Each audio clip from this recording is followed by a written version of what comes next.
this. It's long overdue in that we should have been doing this many, many years ago, but we did start last year. This is the second one, and it is an exciting opportunity for those of us in education to come and be with other people of like-mindedness in the effort to really make a difference in telling truth to children. These people have come from all over the country, far more than they've planned, and I think that the temperature is right for a new shift, and surely the request to infuse African material into the curriculum is just a legitimate one, and everyone should be kind of excited about that. I like that I'm seeing more of an integrated session with other ethnic groups here. I think it's very important that they that this not be something for us, but also something for them. All the people here are committed. I think that we need to spread this out into the larger sector by involving perhaps more people from the private sector, the corporate world, perhaps. Oh my goodness, it just reinforced what I believe, that we have a history to be proud of, and we need to let as many people know about it as possible. I have a large family in the world, and I'm very glad to be in the world at this juncture in African history. Once I began to lose my sight, it was a supreme tragedy because I grew up in this state and I read books, mostly books from white people I worked for, who had good libraries they didn't use. So therefore, when I took the books home and they didn't miss them, I didn't bring them back.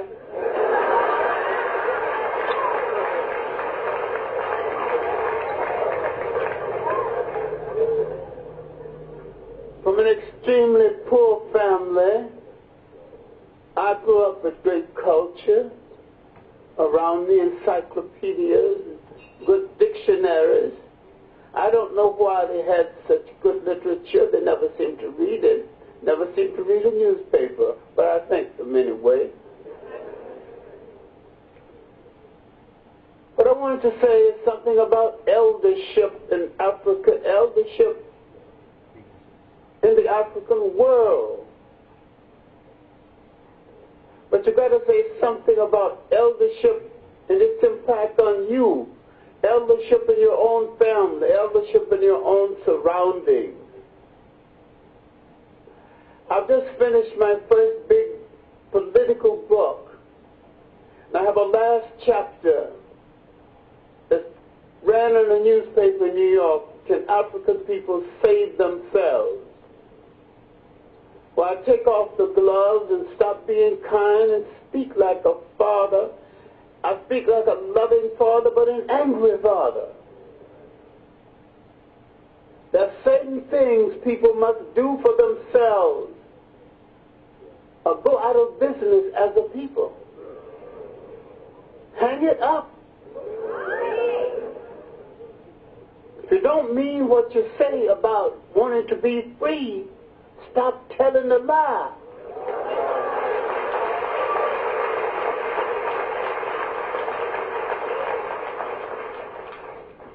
If you're going to be free in the kind of political wind that's blowing in the world, you have to sustain yourself. You might have to take some steps backward in order to take some steps forward.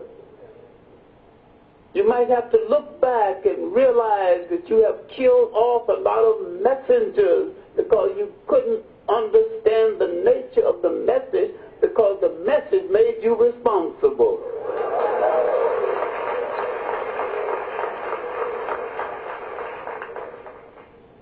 You might not have thought out the fact that Booker T. Washington, W.E.B. Du Bois, Marcus Garvey, Elijah Muhammad, and Malcolm X was all saying the same thing using different words.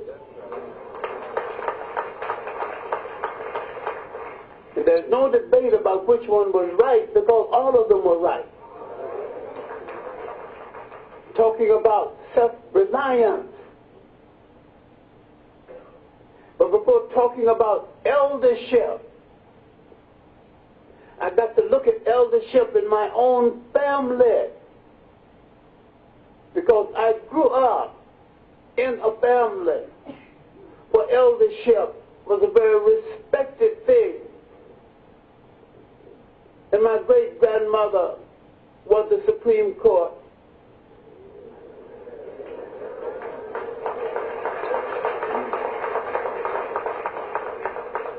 And when things had to be talked over, and she listened and finally handed down her decision. If there was a grumble against the decision, she would stand and tap her cane on the floor.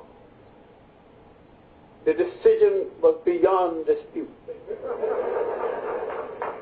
And that was the end of it. And that old lady held our family together all the days of her life, dying at 108 years old. She told me many fantastic stories about growing up. She grew up here in Georgia before she joined the other part of the family in Alabama. She was sold to a plantation in Georgia, and she was so ornery. They took her back and sold her back to the same plantation where they bought her.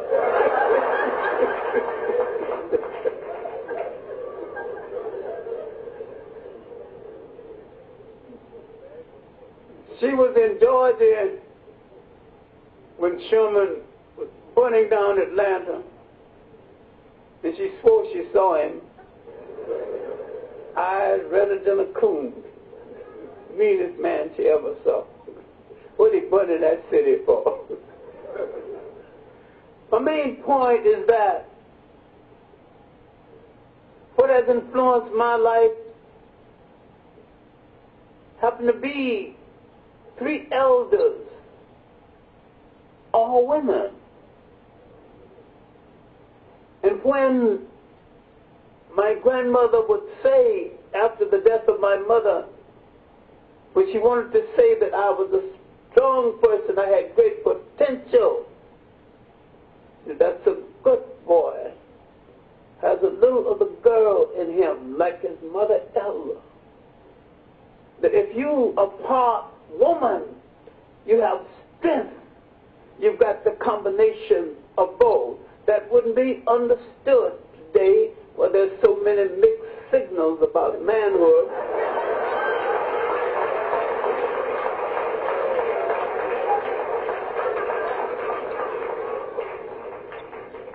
But those first 2 deities were both gone by the time I reached 5th grade and encountered a teacher, Evelina Taylor, the most remarkable teacher I've ever seen in all my life, one who had the greatest influence on my life.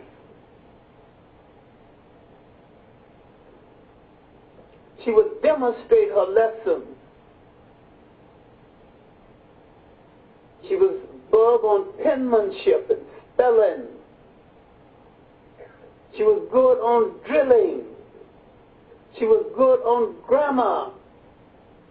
And she would put a sentence on the board and put a line on there and say, word, that's an adverb, Miss Taylor. That's a noun, Miss Taylor. We left her, we knew the parts of speech. We could sing it, wake us up in the middle of the night, and we knew it.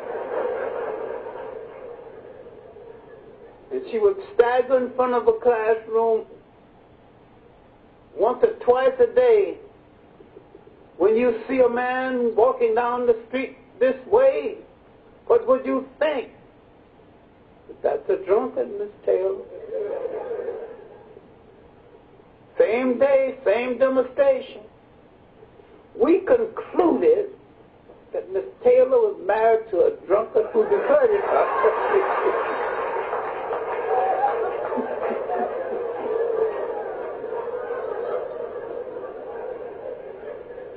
We never thought Miss Taylor was ever a baby. We never thought Miss Taylor was ever a teenager. We thought Miss Taylor arrived in the world just the way she was. But one thing she instilled in me, the love of the classroom.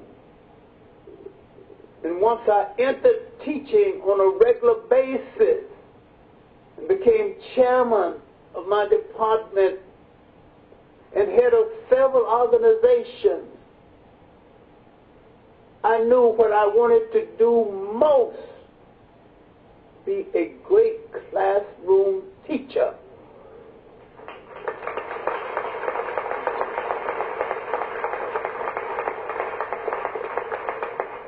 And when I can look out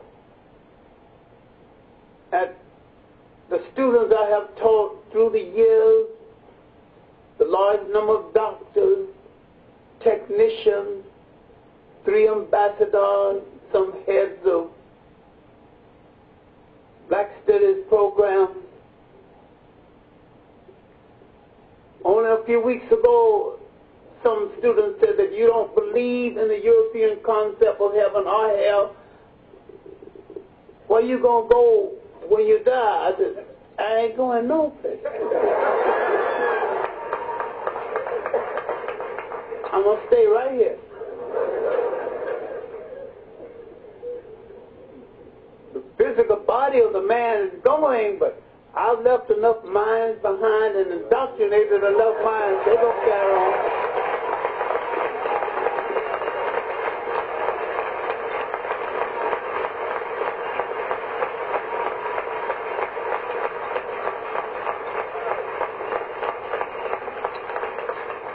Teaching is a form of learning.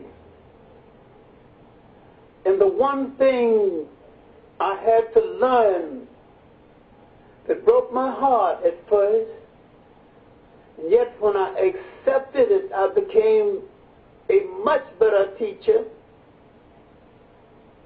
All of my classes were oversubscribed for all the years I was at Hunter. The great teacher is in part an entertainer. If you can't get the message across interestingly, no matter how good the message is, it doesn't matter a great deal. You can't fix it in their minds. This might tell you why W.E.B. Du Bois, the greatest single intellect we produced in the whole Western world, could never have been a great mass leader. And his difference of opinion with Marcus Garvey could have been a touch of envy. This man came and did almost overnight what he secretly longed to do, to create a mass movement and lead that mass movement. It had nothing to do with which one was right and which one was wrong, because they were both right. Had different opinions, different things. Now, until we look at eldership in Africa, which is the basis of eldership, and how in spite of slavery we brought it to the United States and lived it out, how culture continuity held the people in the Caribbean islands together until they stopped being African people and became Black Britons and Black French and Black Portuguese and Black Spanish and Black Dutch and Black everything but African.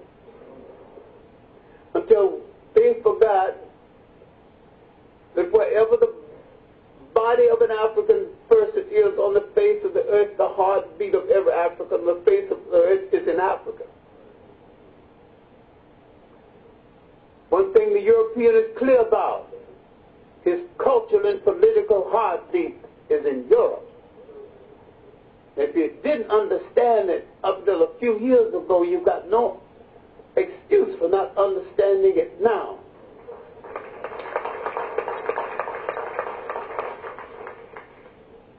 And if you have gone like Saturday night, ladies of the evening,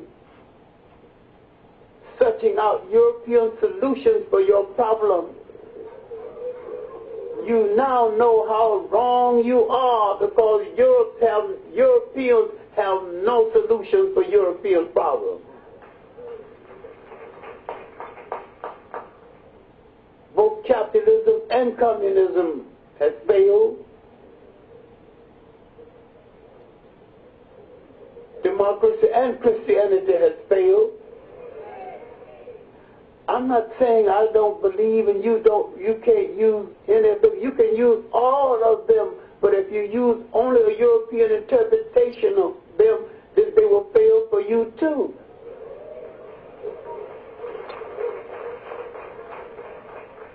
You must bring your own interpretation and your own concept to everything. Then you have to ask some questions about African culture.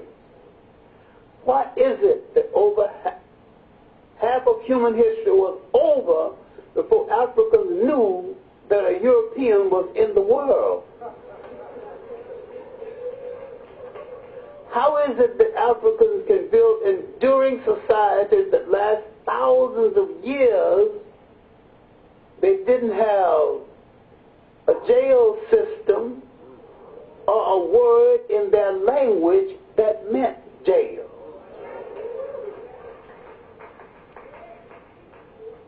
How is it that the African had great spirituality and had no word in their language that meant G-O-D, God? And yet, he was more spiritual in his approach to the universe than the European has ever been or could be. At what point do we stop this mental prostitution around religions that are man-made and man-oriented by foreigners, and realize that spirituality is the supreme need of all the people who walk this earth, and that all of them can do without it?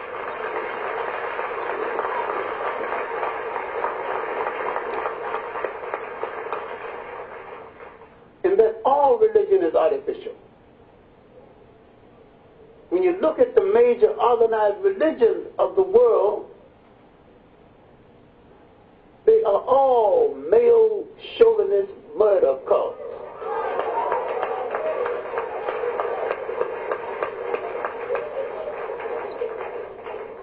When you deserted your system controlled by elders, where the elder was literally the supreme court of your family, and began to go into the civil nonsense of the Europeans, you missed the point, because the court system, the customary court system, was not based on European type evidence. It was based on whether you violated the custom that governs the entire group. And if you violated the custom that governs the entire group, then you have endangered the whole group. And the entire group have a right to call you to task. The leaders, the court was the elders. The electing of a king was the elders, the elder women, the elder men. And yet the lowest and the youngest person could communicate and get his word passed forward. The Africans never used the word democracy, and and yet he was democratic. He never found any religious fakery and shouted to the world, I am my brother's keeper. He just kept it.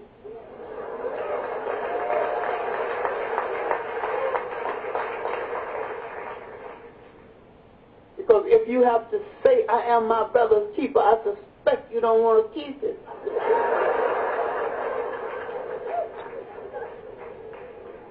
It is time that we study these old systems and study our own family and how we use the concept of the elders in our family. We have not examined our own family. We will use it. We brought the system over. We didn't forget it. We didn't discard it. You remember the days when, no, most of you are not as old as I am. I keep forgetting that. I'm fortunate enough I'm 70 and holding, and I've been holding a few years. But there was a time when the annual visit to Grandma was something so desired. If a little boy would start cutting up, if you don't behave yourself, I ain't going to take you to Grandma, he'd straighten up and get his little self together. Because he knew he'd go into Grandma and those special hugs, special cookies, the little thing that Grandma had fixed for him during the interim, you know, little pants, she sewed something special for him, made a little shirt for him. I mean, a visit to Grandma, the elder, and to Grandpa, who you're going to fiddle around with him and joke around, josh him around and carry him on his head. And the visit to Grandma and Grandpa was a great event in a child's life. Now, where you going to visit Grandma? In a nursing home? She's depressed. You got a 3-room apartment. Where your grandma going to stay? You're civilized now.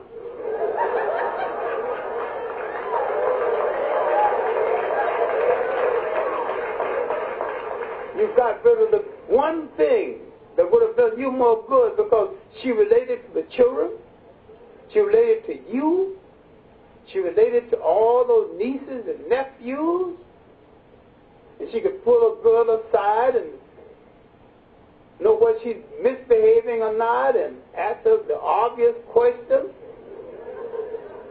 Tell her, don't let that boy touch you in the same way now. In other words, keep your dress down. And Grandma can say it in such a way, you'll be afraid to think about it. See what we have lost here in this country, the whole concept of eldership. Now, the most successful slave revolt that we've developed outside of Africa was really in the Caribbean islands. And you study Boatman, in the Haitian revolt, you study eldership. So Kojo in the Maroon revolt in Jamaica, you study eldership. So the Kofi in the Babis revolt in Guyana, you study eldership. Then you go to Africa and you study eldership again, it continues. And you study the Zulu Wars. You study Mzalagiza broke from Chaka to find the second Zulu empire. And when he made that decision to move over the Drakensberg Mountains, and he suddenly discovered that he had spoken without the consent of the elders, and he prostrated himself. He fell on his feet, on his stomach, and begged forgiveness, and said to the old men, I have spoken like a child. I have made a decision without consulting my father. My eyes are weak, you know. They mean I'm crying. This man, a warrior strong enough to break from Clarke, one of the great natural warriors of all time. strong enough to start the second Zulu Empire. And yet he had made a decision without consulting his elders. And finally, when they gave him permission, and he took that army over and found the second Zulu Empire, here you see eldership as its traditionally back. And when, after the death of Clarke's mother, and the Zulus are patrilineal as against matrilineal, in most African people, the lineage comes down to the female side. The Zulus are different. Comes down to the male side. And yet, when Clarke said that there'd be no crop planted for the year in memory of his mother, that was all right. 15,000 people would guard her grave for a year, that was all right. There'd be no laughter. He was 20 people even laughing for a year. They took that. He named the cows, and the cows would mourn. That was all right. No matter how they sound with to your Western mind, this is one of the greatest tributes a man ever paid to the woman who gave him birth. But when he said no cohabitation for a year, the old women said, the elder women said, our king is crazy.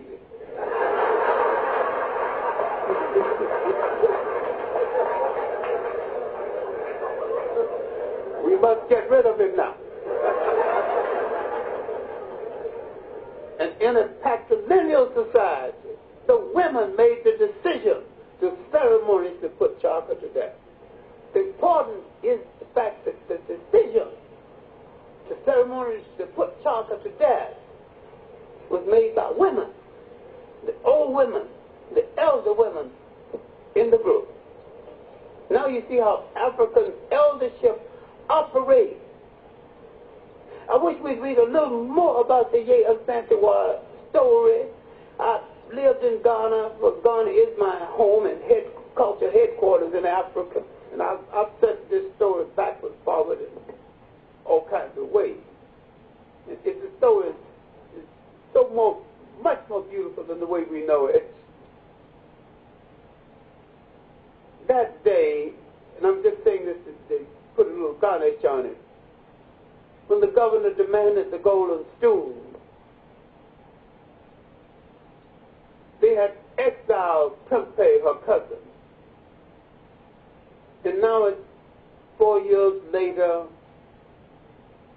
and they're now insulting the Ashanti people again by wanting to sit on the stool because the stool is so sacred. Not even a Ashanti king sits on the stool. The word is Ashanti, not Ashanti. The British always find THs where there are no THs. Hard languages, you know. The Africans, this is Ashanti, you know, not Ashanti. But be that as it may. When he insulted the Ashanti people, her sword throwers, spear throwers, came to her and begged for the right to kill the king, to kill the governor. And she said no. Then the others came to beg her to kill the governor. Someone asked her years later, said, inasmuch as you was going to kill the governor anyway, why didn't you give them permission? She said, as I said that this is probably a tribute to the female mind for all time. She said, as I observed the scene, my senior spear throwers were on the other side of the field, and my juniors were closest to the governor. Had I given the order to the juniors, they might have missed him. But had I given it to the seniors, with the children running around, curious about what has happened, they might have hit one of the children. So I told everybody to keep quiet. That morning, her charge to the men was a psychological charge. She was not calling the men cowards. She did not doubt for 1 minute they were going to fight for her. And I wish we'd get all of that speech in once in a while. Hear ye men of Ashanti, I never thought you would beg for the return of your king. Then she would, you hark back too. Then she would mention the great people of Ashanti, including the great priest, Kampo Enochi, who needs separate study because he was more than just a chief. He was also the forerunner of the gynecology. Women couldn't conceive. He would have conferences with them, have a special pool for them to bathe in, and he would have a conference with the men. Not a single woman failed to conceive. What he said to the men, history leaves us no record. But every woman conceived after.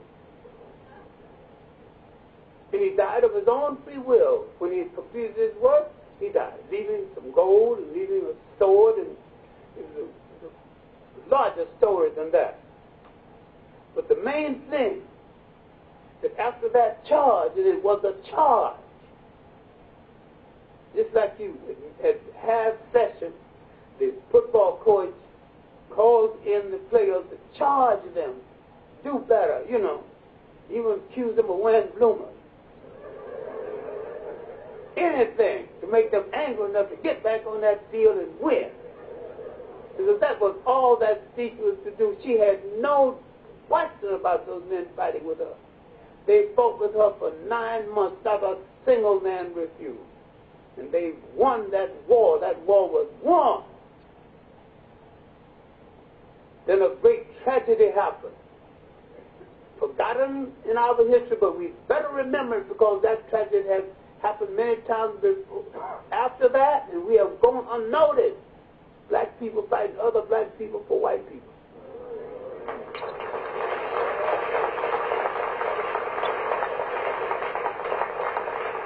What stopped the Ashanti War was the famous West Indian Regiment. When she saw them, she said, our brothers from the West have come to help us at last, and none too soon. An Englishman in charge of one flank of the regiment opened fire on her emissaries. And a Sergeant Gordon said, I didn't come here to fight my own people, and he held that line. Gordon later went back to Jamaica where he hung on some trumped-up charges of murder. It's a bigger story. I wish, but I've spent all my life researching the life of my people, and I've gone nearly every place where they lived and asked questions about this and gone to wakes and weddings and studied life and death. And eldership is something I pay particular attention to how it operates. And in my first wake in Ghana, I noticed that no one, when there's a deceased, the mourning never starts until the elder announces the death of the deceased, because the deceased is not officially dead until he says so.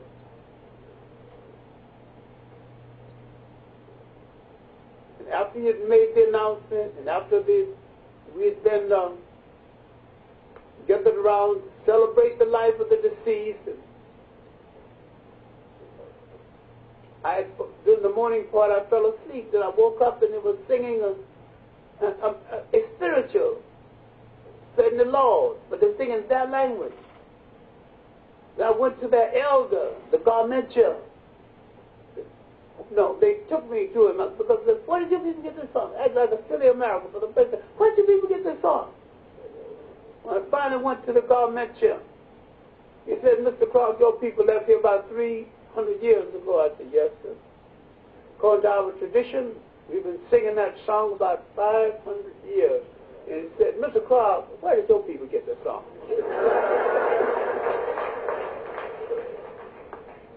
Then I began to listen more about men on riverboats. The identical tune of the spiritual call, all of it was right there in Africa. Not only the origin, but the very tune, but in their language. But the main thing is that every structure of every family had eldership.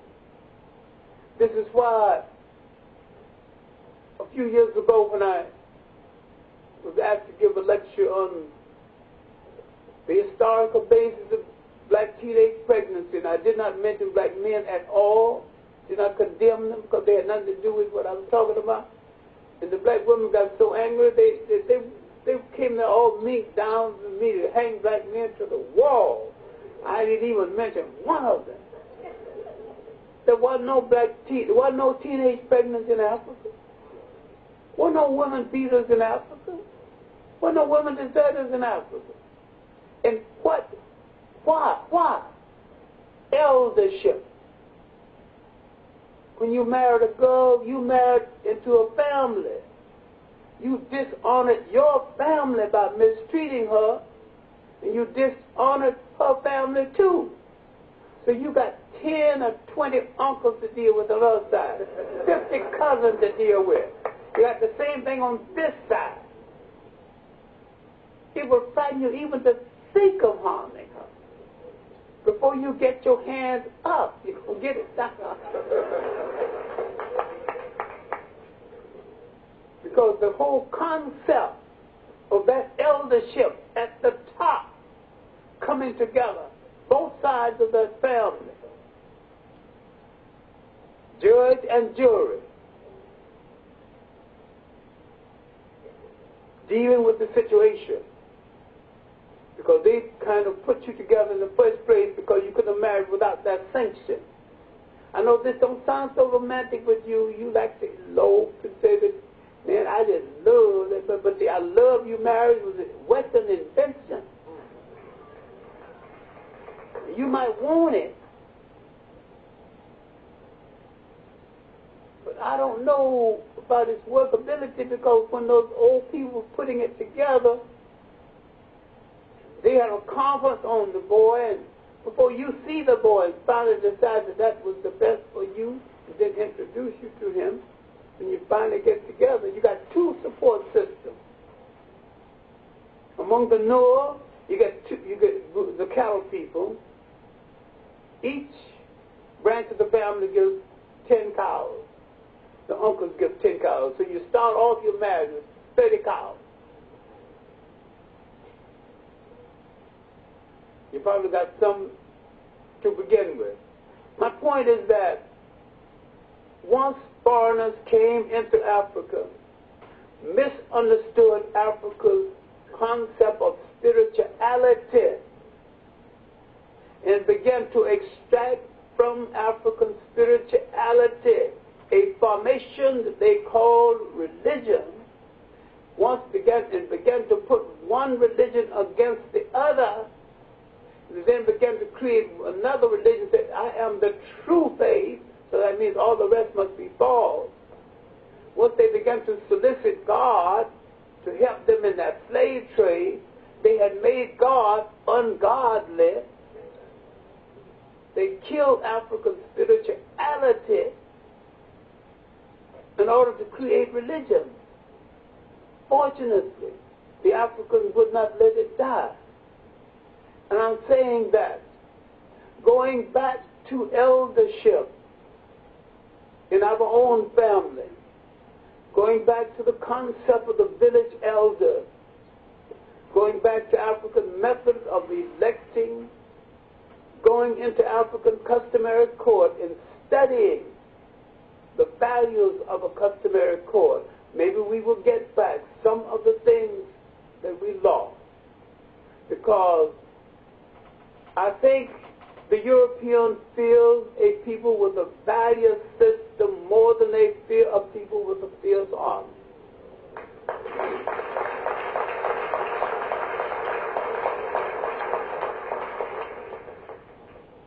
Once we arrive at a decision that we don't do this because we're not that kind of a people, that once we say that we love ourselves so much, we will not put poison in our veins.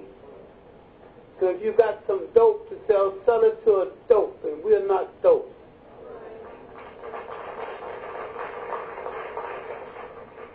We love ourselves well enough to preserve ourselves. We will end the Saturday night massacre of blacks massacring blacks. We love ourselves so much that we will not live in slum.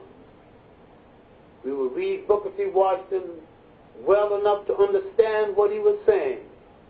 If you live in a brick house, you should own a brick yard.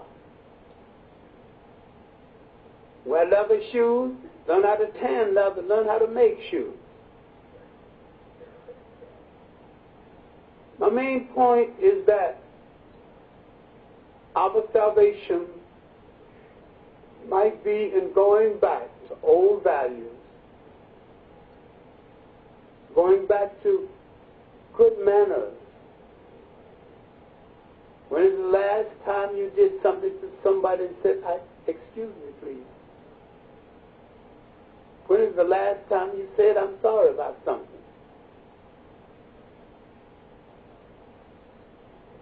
When is the last time you knew that someone was sick down at the end of the block and make some decent soup or something to go down and help out?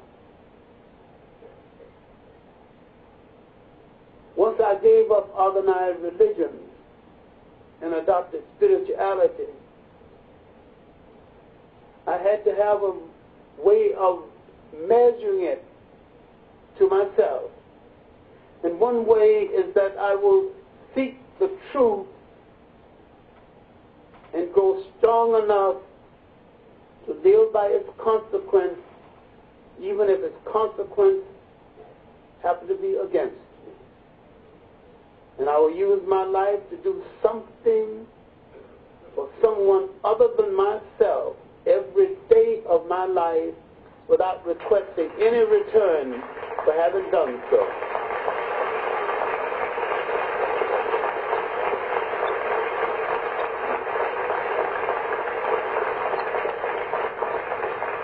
I am doing nothing but going back to an African concept.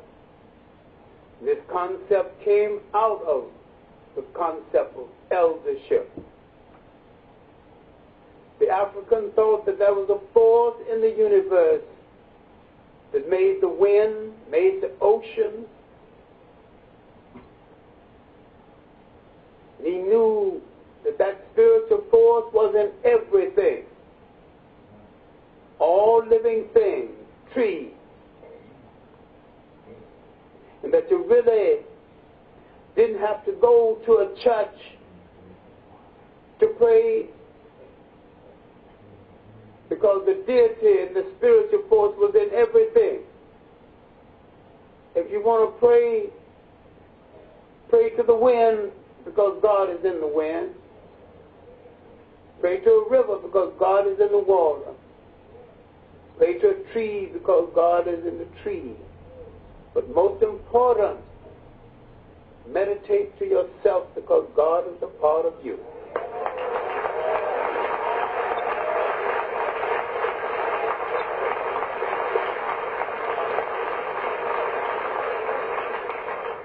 When the Europeans came to Africa and started building churches, many Africans laughed when they called it the house of God.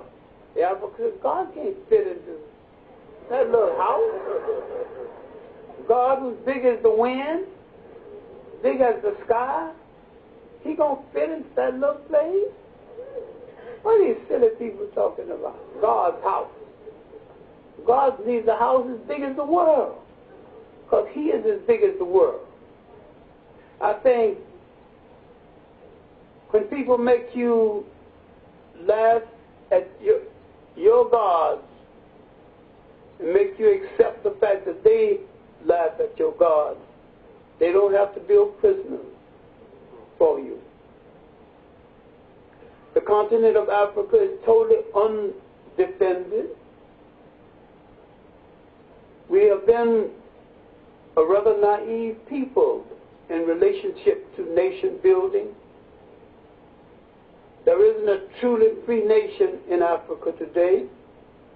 They're all imitation European states, and poor imitations at that. The European created the nation state. Let him have it. The African created the territorial state.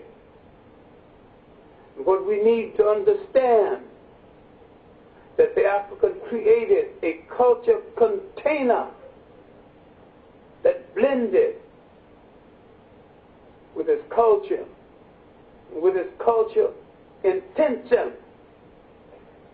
Wade Noble has given us the comparison of saltwater fish and fresh water. It's a good analogy.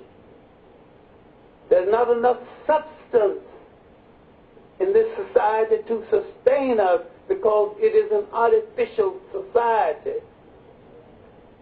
We have to create some of the conditions of salt water symbolically in order to live in this fresh water. We will never thrive completely in a society that reduces us to less than human, because the European is terribly insecure. He is so insecure, he's not safe until he makes other people feel insecure.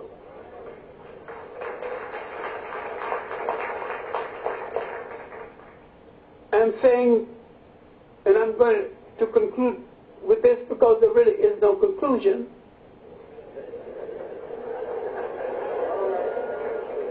that we have to take a good look at where we are and how we relate. We have to take a good look at our enemies, and maybe we need to call for white studies programs also.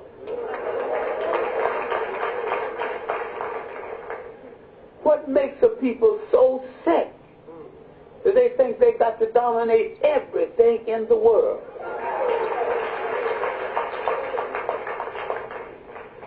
You're in an enviable position.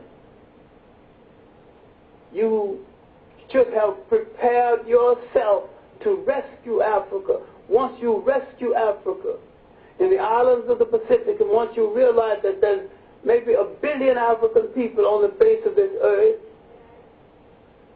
if we want to build an economic system, at least 1/3 of all those people can be working, making goods and services for each other. Then we have to start someplace. Then suppose we say we won't wear any shoes we don't make. Look how many shoe factories we'd have to open.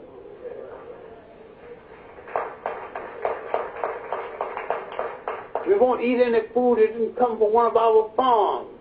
Look how many farms we'd have to put in action. We won't even bury our beloved ones in a coffin we didn't make. We take the coffin business away from the mafia. Look how many coffin factories we'd have to have. I suggest that that is a starting point. And let's start with an item no one's looking at. Let's start by saying we will wear no underwear we don't make.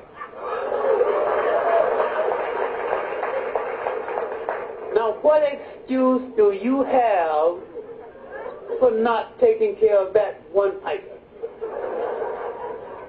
Let's begin.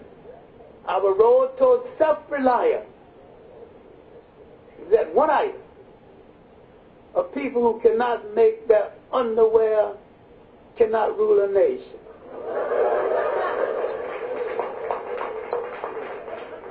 Why did I choose underwear? It's covered up. Only your private person, your beloved person got any business looking at it. And she or he can say, dear, the seams are not straight.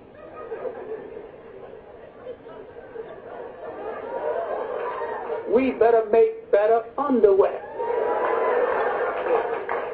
And you know how well we like to look pretty dressed and partly dressed. Our underwear makers will get on the job and make the prettiest stuff. You want to wear it to a party. My main point is that while eldership is the basis of it all, there is no solution for us coming out of Europe because nothing the European mind devised was ever meant to do anything other than to facilitate European control over the world.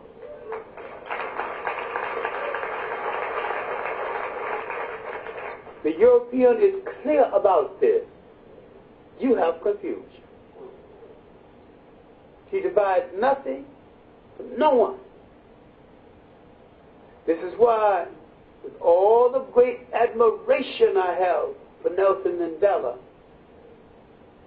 I detect more than a touch of political naivete if he thinks he's going to build a non-racial society in South Africa.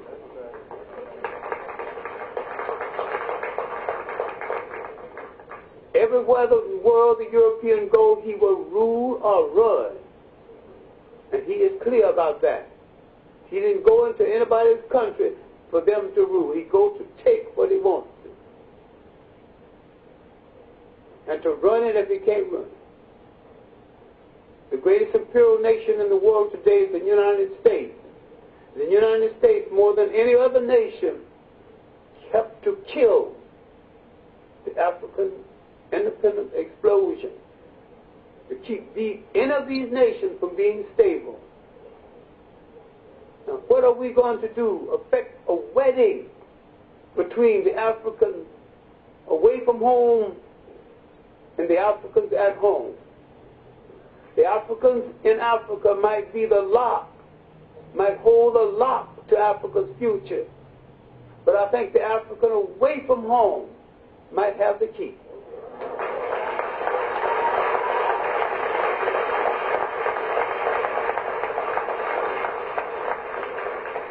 While fighting for our oppressor, while working for our oppressor, for fighting for in our oppressor's war,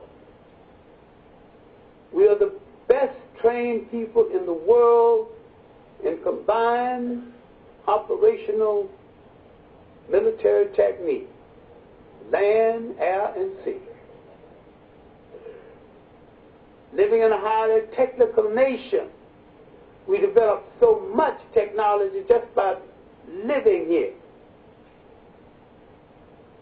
We must combine our respective talents in a nationalist and pan-Africanist method that will change the face of Africa and subsequently the face of the world, and we can do this without conquering anyone's nation and without threatening any nation outside of the African sphere of influence. We're the only people who have that great opportunity to do that. We stand at the brink of a new age of man. We need to start that process of dynamic change. I say if you want an ally, find a mirror. And don't move from that mirror until you like what's staring back at you.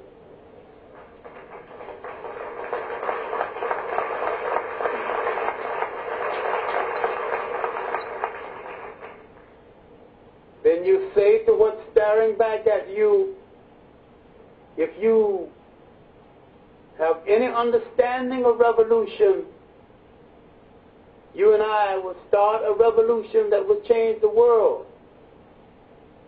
We might start it tomorrow. But if you're truly sincere and understand the nature of revolution and the urgency of revolution, you will say, you and I will start our revolution today.